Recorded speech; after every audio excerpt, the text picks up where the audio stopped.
তো যেটা বুঝাইতেছিলাম, বাহিরের দুশ্মন নিয়ে তো সারাদিন ভাবি যে কে আমার দুশ্মনী করে, কে আমার উপরে আঙ্গুল উঠায়, কিন্তু আমার ভিতরে যে আমার দুশ্মন বসা আছে, দুনিয়ার দুশ্মন তো 60-70 বছরের বেড়ে। দোস্ত ভালো মতে বোঝেন, 60-70 বছর এই জগতে আর কোনো এর আগে কোনো কাজ করার ক্ষমতা নাই, কিন্তু আমার ভিতরেরটা আমার চিরদিনের দুশ্মন।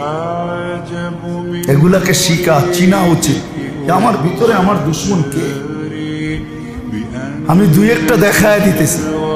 আজকে যে আল্লাহর হুকুম নবীর তরিকা মতো চলতে পারতেছি না, যেই নবী আমার জন্য সবকিছু করে গেলেন, চোখের পানি কোনোদিন শুকাইতে দিলেন না, রাত্রে কোনোদিন আরামে ঘুমাইলেন না, ভালো কোনোদিন খাইলেন না, ভালো কোনোদিন পড়লেন না, ময়দার রুটি পর্যন্ত টাচ করে দেখলেন না,